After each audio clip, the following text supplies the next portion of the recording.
she is just incredible. That's Sister Jenna, of course, and she was giving some meditation tips. And I love, of course, I love meditation, but I think it's gotten a kind of a kind of negative rep. And I think because it's kind of like working out.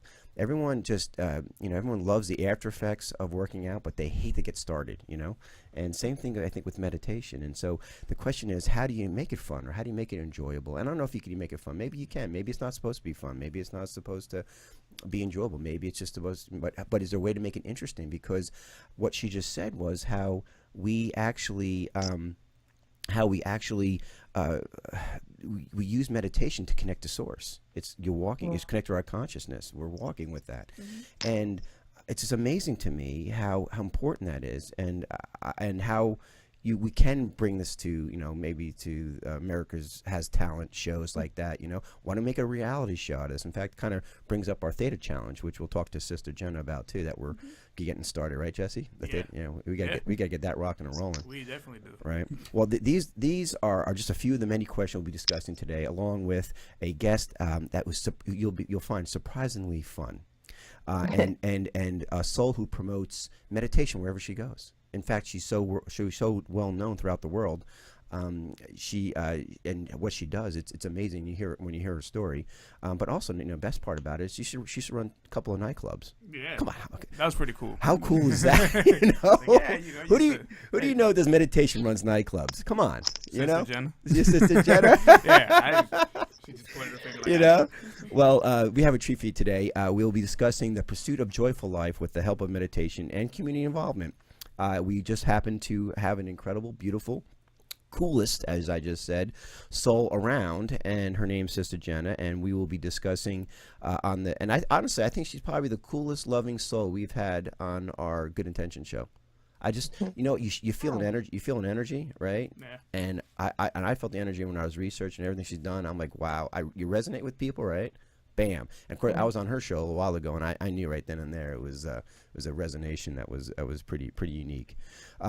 And so she'll be sharing, Sister Jenna will be sharing her wisdom and her journey. So stay tuned. This is the show, guys. Facebook, YouTube, you guys don't want to miss this one. You're going to want to be checking this one out, because this is going to be this is a paradigm. She's a paradigm shifter. Yes, she is. Very few times we have paradigm shifters on our show. But she's definitely a paradigm shifter, and this is what's needed right now. And she's supposed to be here today. I mean, in this world today, she's meant to be here. This is her dharma, as they say, or whatever the case. Just to be here, just being Sister Jen is her dharma. Isn't that be cool? Your dharma is just being you. That's pretty. I think that's the ultimate goal, to be honest. Right. All right. Before I do a formal introduction of Jenna's sister, which you guys are gonna be want to stay and listen to, is Jennifer, real quick here, a UI education program, our program which reaches first grade to 12th grade, on showing children how their thoughts create the reality, how shifting perception changes their experiences. And you got a lot going on. We got a summer camp coming up, and we have schools rolling out in the fall. Yes. What's the latest update?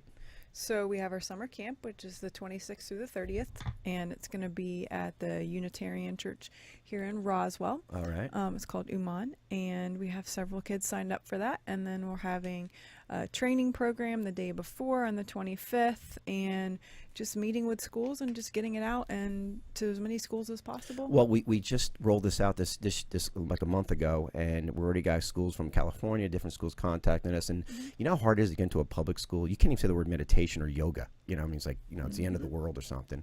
So we have a couple of public schools that are actually interested in this program. And because we're running it out in the home school and the private schools, we're much easier to get into. And people are realizing it. Now is the time. The education system has failed us in many ways, and people want that social emotional connection with how our thoughts create our reality, and they're ready for it. And they don't know why they're ready for it. They're just ready for it. And this is the right timing for it, because our school system has constricted to the point where it's really not offering much other than, it's teaching kids how to test. Yeah, I know, right? Yeah, great. The next thing I want to say is our Theta Challenge, and I bet your Sister Jenna may be interested in something like this. We are trying to bring Sister Jenna coolness back into meditation, and we're hooking people up to electrodes to see how long they can stay in theta waves, and just to try to bring a little, thank you, Jenna, Jen, just to try to bring a little bit of healthy competition and fun on we want to do a bi-weekly, a weekly show. Interactive, good. Interactive, where people will, it's kind of like, how long can you stay on the island? How long can you stay in theta waves? And we're going to have people not only in Georgia, but around the world or around the country who actually get Skype in, and we're going to hook up electrodes locally, and we're going to make it fun and interesting to try to bring meditation to the common person. And you think meditation being competitive in that way, it's like, it's like an oxymoron, right? But we're going to try to make it fun and interesting, and yet a healthy competition to just bring awareness to people and say, hey, meditate. There's fun in meditation. Right? That's so nice. That's so nice. Right. You might not know this. I don't know if I should speak before. Yeah. Please do. You could pass the intro, to be honest with you. I love it. We've been working with a scientist called Bob Dratch for a number of years, and Bob was instrumental in being one of the key scientists to actually invent the GPS system. Oh, really? And yeah. And for the last 10 years, he's had a computer set up at our ashram, which is a place where just a lot of individuals stay that tend to try to live a higher ideal. And he's had the system, everyone, set up for 10 years. And what he's doing, he's capturing the vibration of the peace here with the intent to see, is there a gadget, is there a wave that you could actually transport to areas like Palestine and Israel and transport that peaceful vibration there to touch people's minds. So we're waiting to see how that unfolds, because I have no idea. That is but amazing. I find that fascinating. That is fascinating, and cool. That is the coolest thing, because we know our thoughts travel outside our bodies. We just don't know how exactly, but there's a lot of theories, like it travel through our photons and things like that. But research is getting involved. But who cares? As long as it works, and you just need that validation on that. You need to figure out how, right? That is fascinating. We need to talk about that and in the future. Okay, so I'm going to a little bit underground, so I can only give you a little bit of it. That's fine. Yeah, you don't want it up above the ground, because then it gets taken. I don't want to get into trouble. Then it gets taken by our trade copyright companies who just steal everybody's good ideas and use it for their own. Anyway, I digress. All right, so we have one last thing I want to mention. I think you'll find this interesting, and I haven't even told our staff yet. You probably put this into my head while we were communicating some dream state or something like that. But we are at the end of this year, early next year, we are setting up, United Intentions Foundation is announcing we'll be creating and sponsoring a 5-star red carpet celebrity awards event this year. And we're recognizing real heroes, though. This is the catch. We're recognizing real heroes in our community and in neighborhoods that others look up to. And it's not now today in this crisis of perception and just chaos out there, it's not easy to be that type of person, just who you don't get recognition, you just give because it's almost like an internal drive to do. And I'm talking about people who are everyday people, like caregivers in a nursing home, give everything they got to someone, to the residents that they love, and they don't have much, but they give everything to them. They give them their shampoo, and they're making $8-9 an hour, whatever the case may be. And those are the people we're focusing on. Or the ex-con who has turned his life around, who's now helping the youth in their community. Or even intentional business owners who realize that I want to connect myself with the principles of the universal laws and principles, and I want my company to be in that flow. I mean, it's a range of people, not just we're going to be hosting in Georgia, in one of the nice areas down in Atlanta, but we're going to be pulling people all over the world. Like Sister Jenna will be like an ideal person to be able to recognize, But I mean, just we're going to be hosting this where we're going to have a red carpet night. We're going to have a lot of sponsors. We're going to put a lot of money and time into this type of recognition, and show what really matters in a society. If we want to shift to this loving, let's put our attention on these are the people we want to look up to, and not that actors or movie directors or bad people or anything like that. It's just that, I don't see a lot of the value in somebody who could act very well, or a lot of the value that a great movie does. And I understand, I appreciate them all, but I'd rather right now, let's shift our focus on people in the world, because there's so many more people doing so much good in unbelievable perceived bad situations, and let's recognize them. Let's put them up above and show that, hey, this is what you could look up to. This is what you could do. Hey, like that, huh? Good job, man. I have to tell you that I think there are two components. I think the celebrities like Ariana Grande, who did a huge One Love concert in Manchester after the terrorist attack at her concert, whereas she could just have allowed that trauma to just silence her, Mm, she brought everyone to the table. So right. I think it's so valuable because my observation of celebrities is they're also coming up to the plate. And I think the individuals who nobody recognizes being in front of who the world recognizes and see how much they have in common, it's a beautiful story. You know what? I agree with you. I think there are more celebrities, Yeah, and not all, but more celebrities are realizing that now's the time for them to really be their authentic selves because most of them yeah, were forced to create a persona because of the money machine that they're supposed to do, and it's very yeah, yeah. seductive. But I think a lot of them are stepping out and say, you know what? I have all this money, I have all this opportunity, but the energy now is for me to become we're moving from this pretentious to authentic state. And, and Exactly. and I think you hit it on the nose. I think people waking up to that. But I really want something that's non-politically correct or non-politically driven or not politically correct driven. Something that is emphasized on the real people and real stories, and then shining light and perhaps maybe the mainstream media not being part of it, or if they want to be part Mm, of it, being part of it in the right way. But really, sure. really having an authentic way of sharing what's really important in our world. Of saying, you know what, there are some great things and good things and incredible human beings doing incredible feats on a daily basis that get no recognition or Mm, no. And to me, it's not so much just they want their 15 minutes of fame. It's we want to create heroes. There are so many heroes out there. We are our own heroes, and we yeah. should recognize that. And I think that will be something that and we're able to do. I mean, we already have so many people, even celebrities, are already interested in helping get this thing going, where it's not about You know, them. yesterday I was invited to Ward 8, which is one of the highest violent areas in Washington, Mm, D.C. mm, And they just had a drive-by shooting the night before I was there, and a woman got grazed with a bullet in her apartment. wow. So there we were with just about maybe 25 of the individuals who are community oriented, along with the captain of the police force and different members of the mayor's office. And it turned out to be that this is the only area right now out of the whole Ward 8 section that's actually lower in crime, lower in robbery, lower in domestic violence. And the captain of the police force was saying it's because you have the courage to bring in someone like this meditator or this yogi in a community that would have never seen something like that. And it was very touching for me to be there because it's a friend of mine who leads it for the last 20 years, Brenda Richardson. And she has lived what we call in our languaging like the hood. She's lived there for 20 years.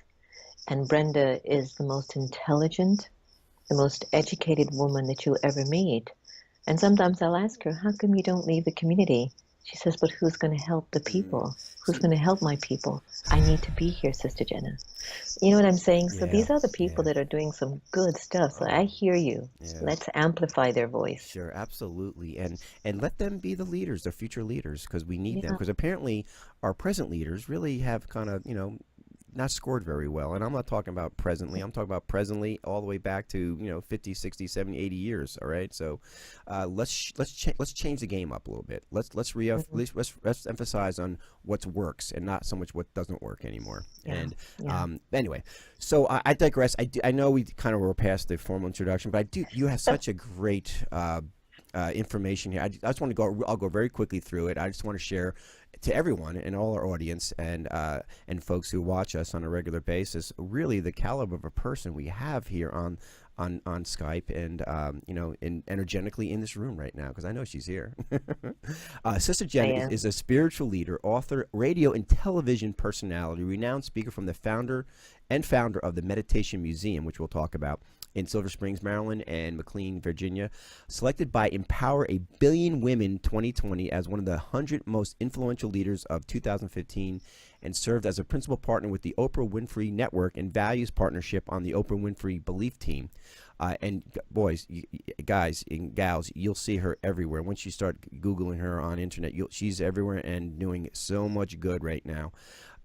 A community of individuals for diverse spiritual, cultural, and faith backgrounds, and an influential connector, a paradigm shifter.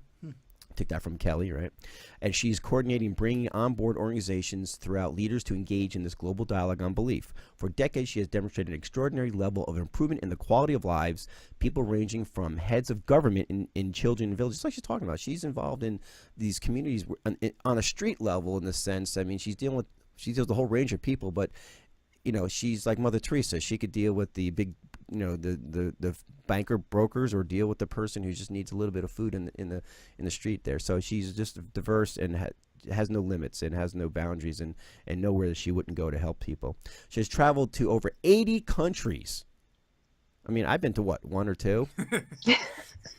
80 countries, where she continues to provide practically life tools and solutions to empower people to foster, build stronger relationships, which she does. Her wisdom, peace, and compassion for humanity are expressed through the variety of initiatives she spearheads for youth, women, governments, and communities. She has collaborated with Fortune 500 companies. That's what I'm saying. She can sit down with the CEO or sit down with the person running the soup kitchen. Yeah. Fortune 500 on key issues, and her syndicated radio show. She has her own radio show. I was on her show, and it was just a fantastic experience. America Meditating is a global online show. You can reach her at americameditating.org. American Meditating Art. So, Sister Jenna, formally welcome. Yay. It's very nice to be here with you. Oh, absolutely. Listen, I have a question for you, because you are such a busy bee. I mean, you really are. You have so much going on. And you have done so much for humanity, from your meditation museums to changing government. I mean, really getting in just neck deep into trying to make real change, authentic change, and for communities for a better now. I mean, wow. I mean, but this is my question for you. It's crazy out there right now. It's perceived as crazy, and I call it divine insanity. I think it's supposed That's very royally said. Yes. I think it's supposed to be crazy for us, because people like us, we're being challenged now. This is okay. Super Bowl time, Sister Jenna. Here we're Super Bowl. We gotta we gotta fight for our inches here, right? Yeah. It's the final playoff. It feels like it, doesn't it? It does. It does. This morning when I woke up and I heard about Grenfell in London, the tower there that's burning. And my international branch of the Brahma Kumaris is in the UK. And even though I know they're all okay, my message to them was, I know everyone's okay, but I can't help but imagine the traumatic vibration in the atmosphere, and how much you have to amplify yourselves to be more of service to our brothers and sisters who are going to be in need. And so I think if we understand this, this is everyone's issue. This is everyone's opportunity. This is everyone that's feeling something. And we can't say it's happening to them anymore. This is happening to all of us. Oh, and it is. And if you sit back and if you meditate, or at least if you just slow down and be still for just one moment, 1 second, just give yourself get off the antidepressant medications, anti-anxiety medications, the sleeping medications, whatever Big Pharma's trying to throw at you. Stop it for a moment. Just look at that, and you'll recognize what you just said is to be the truth. We're all really experiencing the same experience. It's amazing. But let me ask you this question, Sister Jenna. I mean, what motivates you to get up every day to get involved at this level? I mean, why not go back to the nightclubs and zone out for a while, and and just let the rest of the world go by? I mean, This might. Not a good day to ask you that question, right? Not a good day to ask me that question. I mean, what really gets you going? Why humanity? I can only tell you. It was a download. It was an experience, and I have to thank the community of the Brahma Kumaris. They offered a space, and they offered people that somehow they reflect a narrative in you that's buried. That's what happened. I met a few of the sisters. I walked into the space enough times because my parents were teachers. And even though at the beginning I was not interested, spirituality was the furthest thing away from my consciousness, because as an American, I go, these little losers. It's like, who would do that? Come on. And here I'm realizing it's completely different. And I think everyone has their own way of walking into their awakening. And so I just had an experience of God's light, and it was like God's qualities. They started to wake up in me. And it's those qualities inside of my being that have been driving me for over 23, 24 years. And that's who I have to give the credit to. I wish it was me. I feel like if this energy of God's qualities, if they weren't in me, I just would be sitting on the beach. Right. Well, it must be kind of, I know, why not, right? But it must be kind of hard, though, because it's almost like once this is awakened, once this light is given to you, you can't just kind of shove it back into a box again. I mean, it's probably impossible, I'd assume. Well, I don't think it doesn't get shoved back in. And I think that if you understand the sacredness of the energy that has been gifted to you, there is a disciplined way of maintaining that energy. And I think that if we begin to take it for granted or don't recognize its power and its beauty in you, then it starts to get stuffed back down, and then you start to come back to an older version of yourself, the kind of you that you didn't really want to feed anymore. So it's kind of like finally realizing your connection to Source, God, Goddess, all there is, Nirvana, Allah, whatever definition you want to throw on Shiva, it. Jehovah, Yeah. So it's like once you feel, it's really not even an intellectual thing, but once you feel that connection to Source, it's you could probably, and I'm sure people do, you could probably pretend or try to disconnect from it and pretend like it's not there, but it's probably much more amplified, more so ever before, because you recognize it finally this lifetime. I don't think you're going to want to disconnect from it, and Yeah. you're not going to want to shove it away, because it's something that you've been looking for a long time. You're looking for it either in many births in the past, if you believe in more than one, and I do, Yeah. or I you do might too. be looking for it in a partner. You might be looking for it in recognition from the world. You might be looking for it from your parents, from people. But it's an experience, and it's an experience that once you attain it, you won't lose it that easily. Life might test you to make you forget how powerful it is, but you're not going to want to push it back or get rid of it again. Right.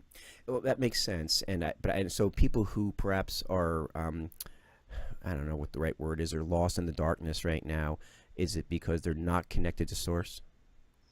I think that our brothers and sisters who are living a very average life, I think that they're very caught up in the narrative of intentions that might have a very strong influence of an acronym I use all the time called ALGE. Yeah, I like that. A for anger. I know I use it all the time. It's like my mantra.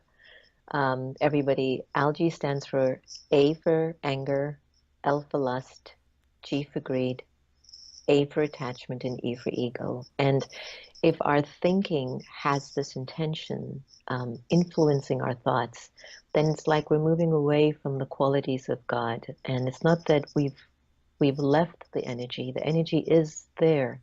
The qualities are there. It's just that my attention is focused more on these kind of a short-term methods of kind of living life. Mm. No, that's beautifully stated. And wow, remember that one, Jesse, allergy. Algae. So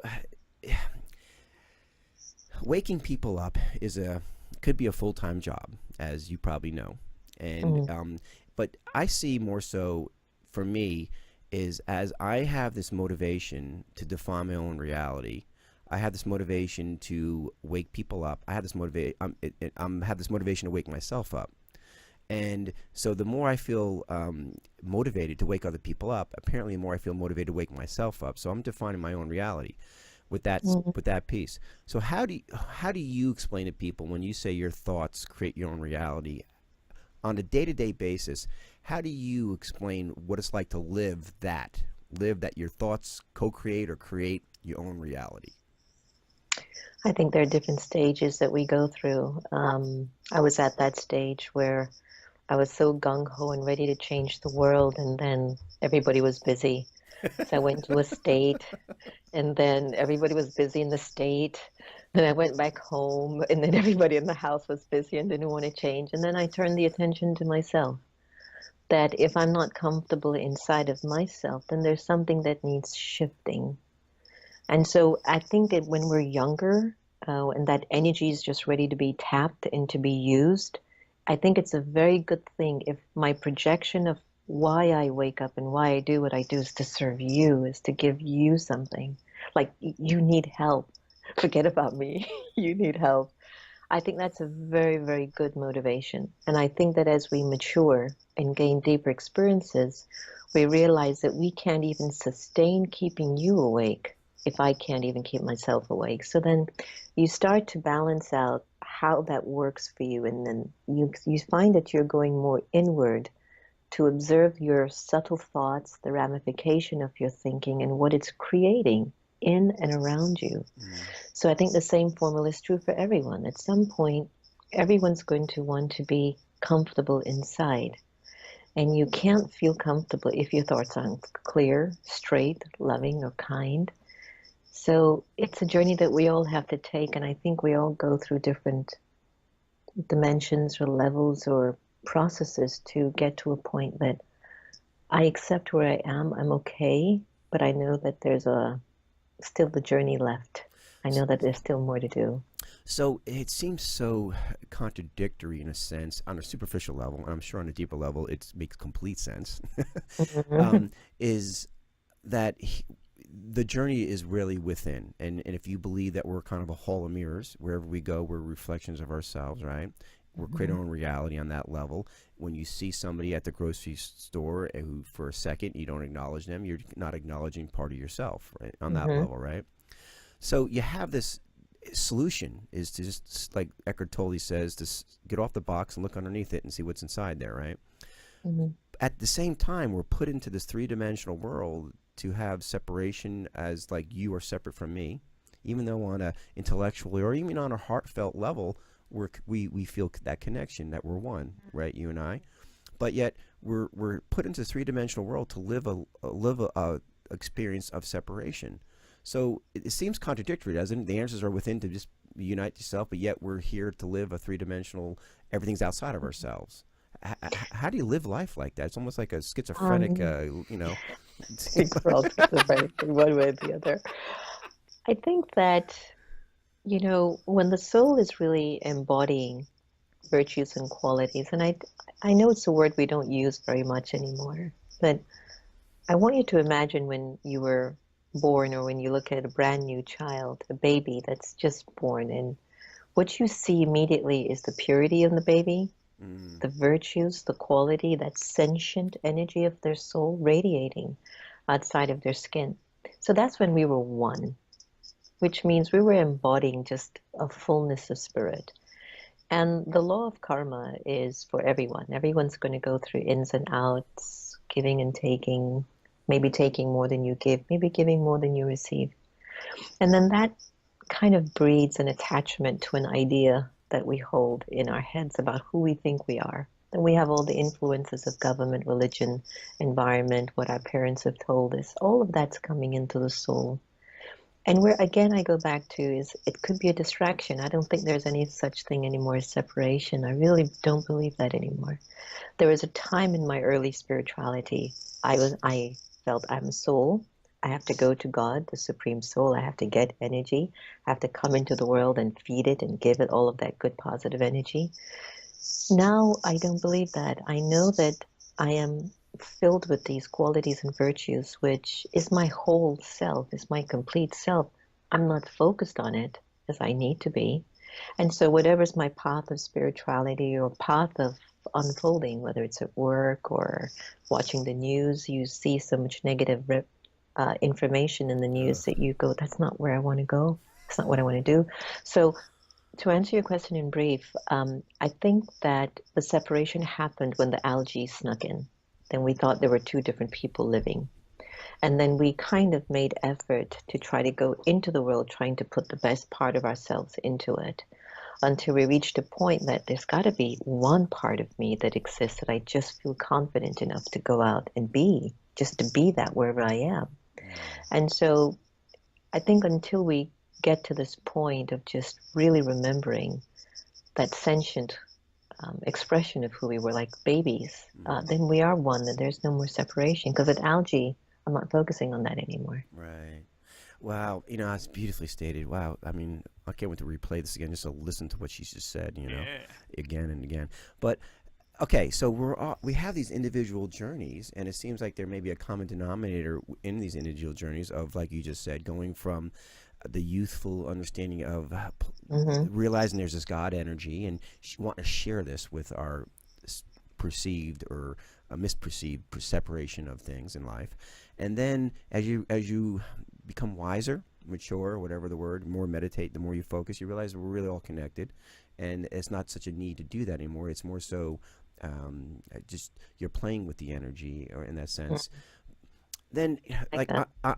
on a day-to-day level, Sister Jenna, when like is it because I create my own reality, or each individual person creates their own reality, we experience these things? When you see, say, for example, something, I always say perceived negativity, because everyone's perception is based on their perception. If you see something negative, I can see something positive in that, right?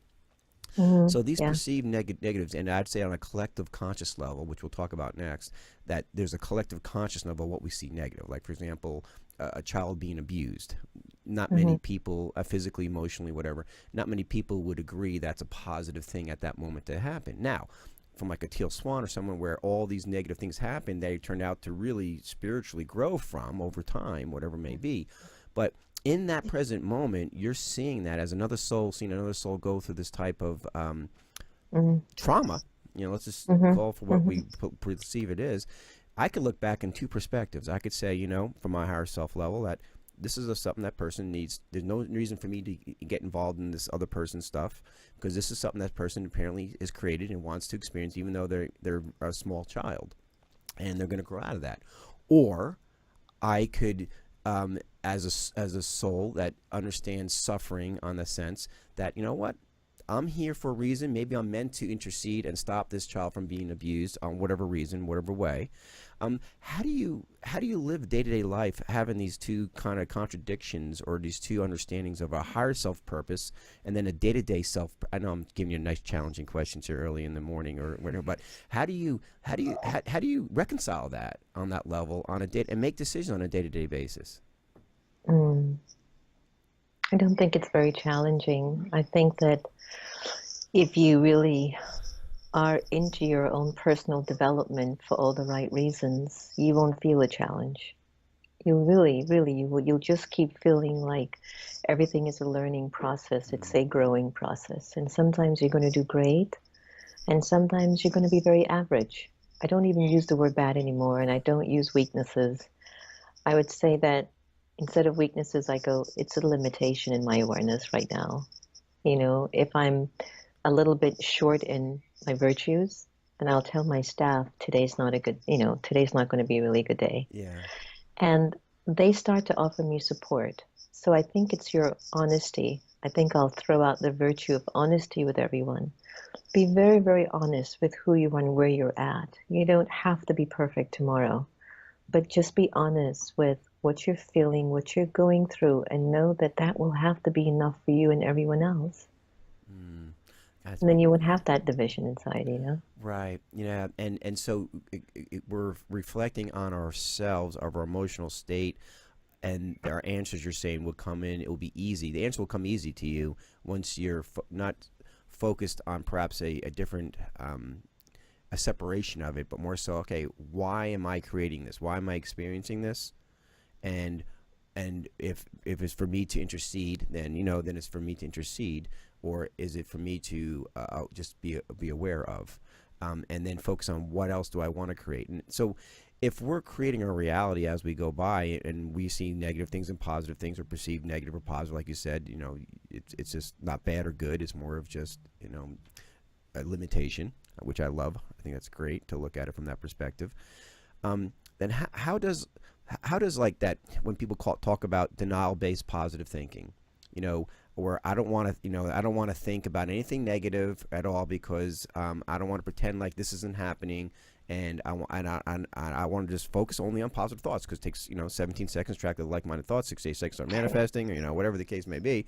But so how does somebody who really is connecting to that, what advice would you give them to recognize when they're in denial-based positive thinking, and recognize when they're just trying to create a really healthy, joyful reality? Now I just don't even intervene. I really don't. I think that sometimes we all need techniques that we think are working for us, and we go, I just want to stay positive, I just want to stay positive, I just want to look at the good. I feel that if I can't have black or white, it's hard for me to find meaning and understanding. I know that there are limitations somewhere swimming in my consciousness. Do I need to identify it and draw it out very clearly why it's there or how it got there? Well, I don't think I need to all the time. I'm going through it. I can feel this morning after I heard about the London attacks and stuff, the London fire, I told my staff, today I feel like a general that's been wounding in the army and all my soldiers are out on the field. And I explained those feelings because I think they're really important for the people that are surrounding me or supporting me to understand where I'm at emotionally. And so it gets to the point that I don't deny that I can be vulnerable as a person in a position of authority. I speak truth to know that this is a journey. And if you're going to plan to be on some podium and to try to convince the whole world that you're perfect, you're losing out on such a beautiful experience of just life and the unfolding. And I think sometimes if somebody doesn't want to accept some of the limitations in their character, some of the limitations that are going on in their lives, I think they might be losing out on a feeling that needs to really be felt, So, to give them some clarity. so you're saying is it's okay to let yourself experience when you're feeling sad or when you're feeling depressed or feeling I what think what we so. would consider a negative emotion, I because think it's part so. of being human. And when we deny that emotion, or I guess it's not when we deny the emotion, then we're not allowing ourselves to live. But when we dwell in it too long, then that's perhaps when it becomes and how do you know when it's too long or not, right? But that's perhaps when it comes to you're feeding it, right? And it goes back to the virtue that I offered everyone to use is honesty. Mm, Because if I'm honest, I'm not going to want to stay down too long. right. And if I'm honest, I'm not going to expect myself to be so elated all the time and stop feeling. Amazing. Wow. But that's just, guys, that is just incredible wisdom. We're going to take a quick break here, Sister Jenna. But when we get back, let's discuss if we could, a little bit of how your definition of the collective consciousness and how that interacts with the individual consciousness creating its own reality and the collective creating a reality, and and how we make choices in that. Okay? Okay. We'll be right back with Sister Jenna. You can reach her at the americameditating.org. We'll be right back. All right, we are back with Sister Jenna. She's founder of the Meditation Museum, which we'll talk about in a minute. I was just one of the videos I was watching the other day on you, which, by the way, guys, go to YouTube and just put in Sister Jenna, and bam, she takes over the YouTube channels. All right, and Don't. well, that's my intention. She does. She's everywhere on YouTube. So, is like one of the things you're talking about. It's like you don't sometimes you don't do hugs anymore because hugs can be sometimes a little bit not uncomfortable, but some people are just not comfortable, and you feel that you have that residue of that energy after the fact. Some are really engaging, then you're like, wow, I need to pick up my energy here, but you more so you look into people's eyes, the windows to the soul, right? And you just stare Mhm. at their eyes, and it can be a little intimidating, I guess, to some people who are not comfortable, being themselves in that sense. But is that not very empowering to be able to do something like that? I mean, what made you decide to do that? I mean, I just think it's so unique. Well, I still do hugs. She does it all. She does it all. Um, I think it's just been, I don't want to say training, it's just been an awakening that when I meet another person, I really want to recognize their value and their virtue. Mm, And so behind everyone's eyes, there's a soul. And so it's a connection soul to soul first. And if I happen to be in a very deep experience of love for God at that time, then it's as if I'm exchanging God's love with another soul who is God's child. right. So that moment of exchange at the beginning of any encounter to me is priceless because it creates authenticity in the relationship. Mm. Boy, such a unique soul. She's like this perfect little lamb out there amongst all the wolves, She's not getting Yeah. hurt too. She's running it. Yeah, but she's actually a shepherd. She's a shepherd and a lamb all in one. And boy, these wolves don't know what they're up against. So that is amazing. I love that. So before we get into the collective conscious question, just tell me a little bit about the meditation museum, because I know people are interested in, or staying on chatting, what they're Sure. interested about that. So why the word museum? I mean, is there statues of people just sitting still going like this? I mean, what's the museum perspective? Yeah. You got the Snapchat up. There are over Chat. 200 museums in Washington, D.C., and I remembered passing one that was called Crime and Punishment Museum. Okay. And I went, you're not getting me in that museum. And, I have a lot of good friends. And actually, Mrs. Fulbright from the Fulbright Scholarship, we had a discussion about, do you think I can do a meditation museum, Harriet? And she just looked at me, and anything Harriet says, if whatever she says is true, Right. because Yeah. it's Mrs. Fulbright. I said, do you think we should do a meditation museum, or do you think we'll just be looked upon as like a laughing stock? And she just looked me in the eye and she said, Sister Jenna, if you do this, and if it makes it, it was meant to happen and it's needed in this country. And so we're approaching, I think, our 9th year, or wait, I think our 8th year of the Meditation Museum, and it's been phenomenal. So we do have some installations. Most of the installations are about your quest, your journey, your thoughts on wall. So questions like, who am I? How do our experiences enter the soul? Through the 5 senses. So we have an installation of the 5 senses. We have an installation of what is it to be in your truth, soul awareness, and what is it to be in denial, which we were discussing earlier, body awareness. And so it's a museum that I didn't want to be proselytizing to anyone. I'm just really not signing up for that. But my favorite installation in the museum is called Being Light. It's the exhibition that features all the religions. And so we extracted from all the scriptures what is the common language in each religion. And every religion talks about this source called light.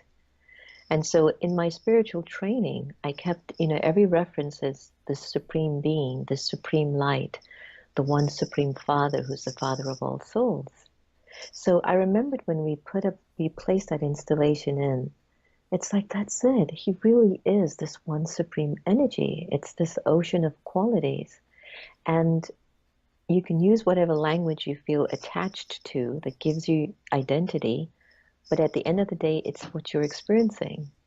And so the museum is just really for everyone. And the silence inside is phenomenal.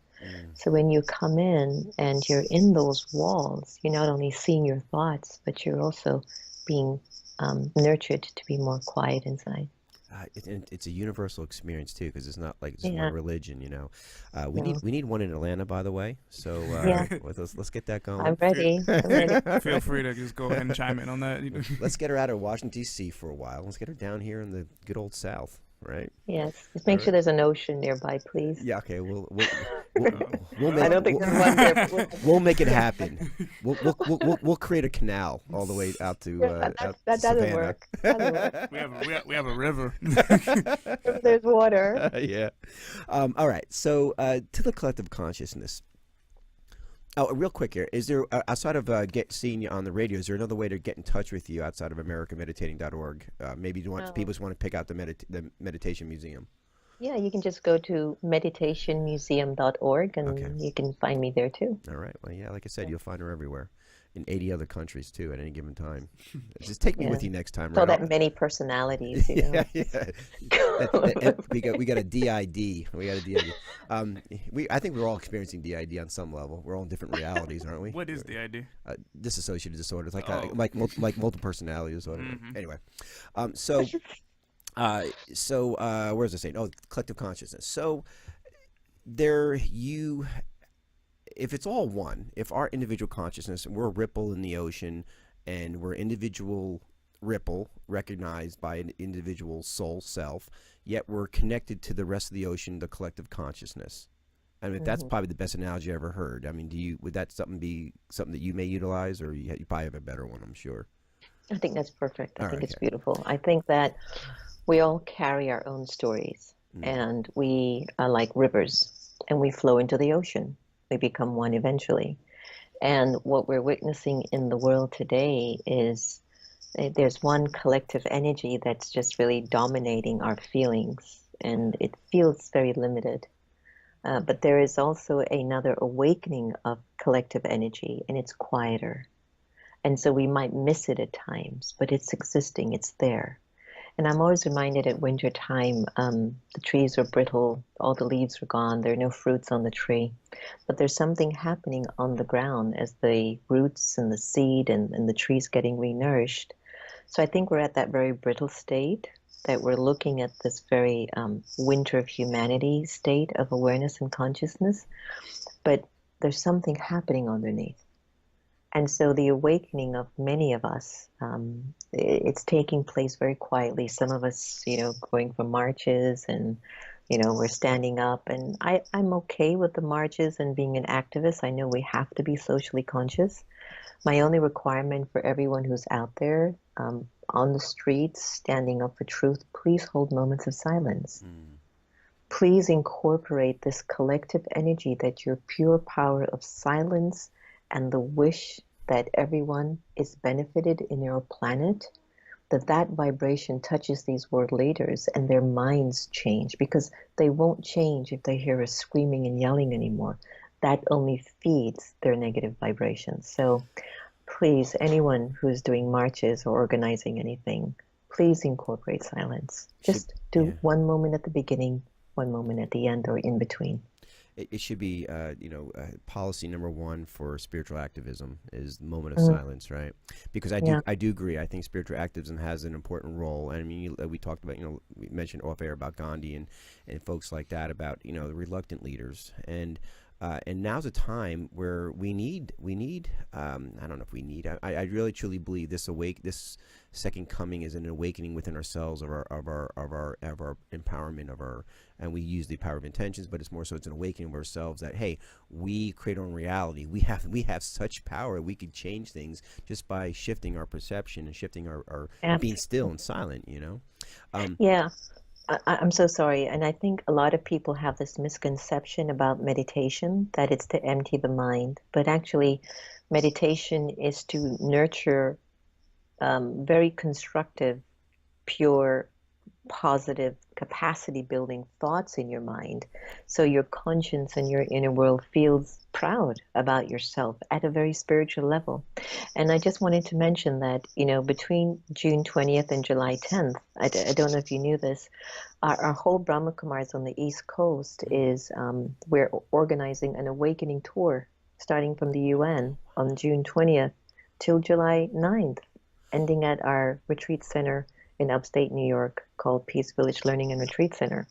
So the whole thing is about awakening. And I really want to invite your audience to join us. Do you mind if I just share? Because it just came up as you were mentioning the awakening. Absolutely, and put us into how the United Intentions Foundation could assist in this as well. So definitely share. Please just share. Go to BK Awakening 2017.org. So bkawakening2017.org, and you'll get the list of all the events that are taking place all over the East Coast.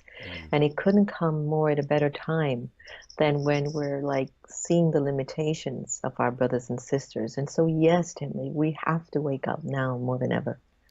And it's amazing because as we look at, like you said earlier, the collective consciousness, our role in the collective conscious, and the collective conscious may have I don't know what the right word is, a more of a quieter sound, and at the same time when there's the loud part of the sound that's coming from where we would say it's a negative experience, and we could talk about the corruption here in a second, but it's a sound that I think people realize that when you're not still and you're lost into this noise, let's just say noise, you're lost into this noise, this separation, this noise, it's so easy to be manipulated, mind controlled. I use the word crisis of perception, because you're thinking you're doing what's really right and you're feeding into this psyop of what's going on, and until you still yourself and really listen to yourself, it's hard to give you that guidance, because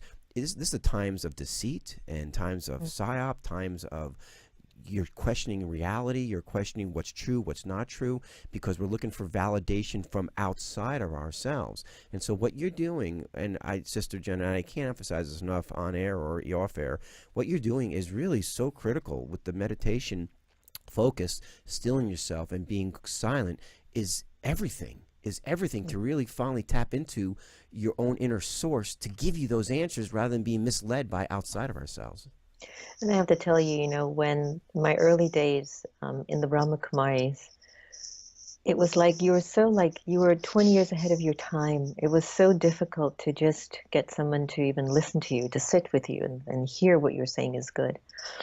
And it's now I'm actually seeing the power of our community, our path, and how important it is to the world. And I have to tell you, as much as I can take credit for the work that I've been called to do, I'm not alone. Our community is huge. Yeah. It's in 120 countries with 1 million volunteers. Right. I mean, in America alone, we have 32 branches. So I feel protected.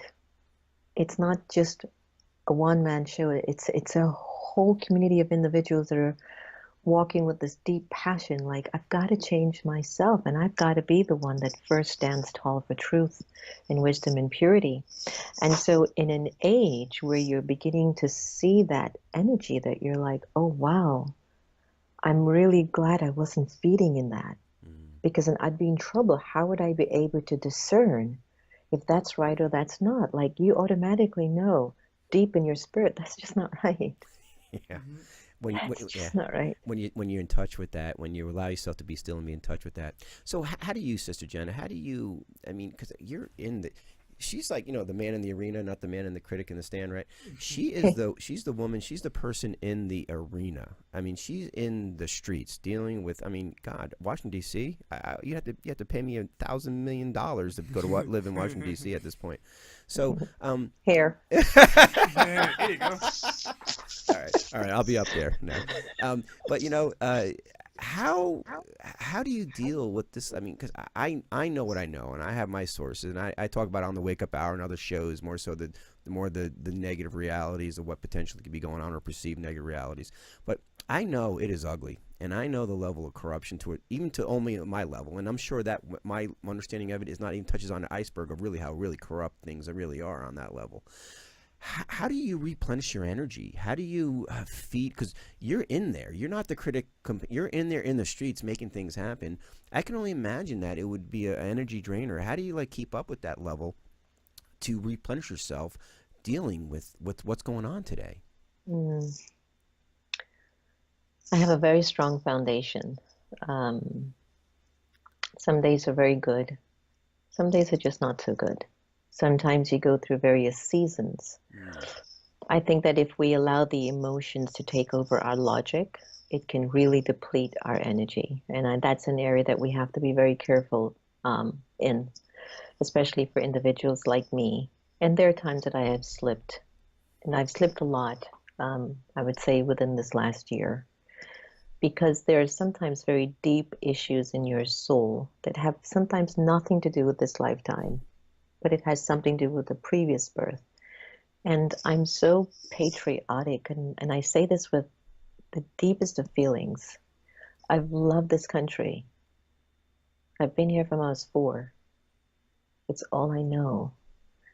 And as I watch it going through what it's going through, it hurts. It really does. But at the same token, because it has done so much for so many people, inside of you, you're always thinking, what can I do? What must I do to support a country that has done so much for me, my family, friends, and millions of people throughout time? And so I keep my energy in check because of community, because of honesty, and because of knowledge. I have enough knowledge, enough to some extent to know the processes and the phases that we go through. And if I ever feel like I'm really totally slipping, then I'll call 911 and really turn to all of my friends and go, I don't know if I can grab the rope here, And so these are just some of the things that you turn to. But I've survived DC for 20 years because I didn't see its issues. You know, it's just like, whatever, do what you have to do. Here's where I am, and here's where I want to go, and this is what I want to do. And the friend of mine who's a top PR person here, Jan DePlane, love her dearly. She's about 80 something. When I first met Jan and I told her, I'm ready to come bring light to this area, she just looked at me, shook her head, and was like, this child don't know what she's getting into. There is no opening for this. But we had a meeting. Yeah, we had a meeting last week. We had a dinner because I'm celebrating 20 years at the MGM Grand Ballroom on July 2nd. And she said, Sister Jenna, I don't know how you did it. This is impossible what you've done here in this region. And I said, Jan, it's not me. It was Baba. It was God's energy. It was just God's energy. Because I don't think I'd have that courage to do what I've done. Right. Wow. Amazing. You know, and of course, we're running out of time here, but wow, that is just amazing, Sister Jenna. I mean, truly, and what a blessing we have today, having you on our show and sharing this wisdom. And you know, really, the authentic Sister Jenna. That's really her. You need to put authentic in front of that, Sister Jenna there. And one last question before we close out here is, how do you feel now compared to how you felt before we started the show? Much better. Thank you. All right. See that? Thank you. Imagine if I could just be on your show every day. Listen, we are creating a world of authenticity, and I'll tell you what, we need surround ourselves, and I truly believe in attracting frequencies of authenticity now these days, more so than ever before. And truly being in your energy and your frequency right now has been a blessing. And I tell you, I'm just proud of myself that I was actually able to attract somebody of your frequency. And thank you for being here and sharing this time with us. Ditto. Thank you too. Namaste. Thank you. All right, guys, that's it. Today's what? Is today Wednesday? Today is Wednesday. Oh, wow, we got some good shows coming up Thursday and Friday. And I don't even know what we have going on. Oh, we have yoga tomorrow. Yeah. Sister Jenna would love that. And on Friday we have It's like some astrology. Astrology, getting to the stars. Oh, yeah. All right. Well, you guys have a great week, and we'll see you tomorrow. Take care. Hey, hang on for a second, Sister Jenna, if you can. All right? Yes. All right. Take care, guys. We'll see you guys in a little bit.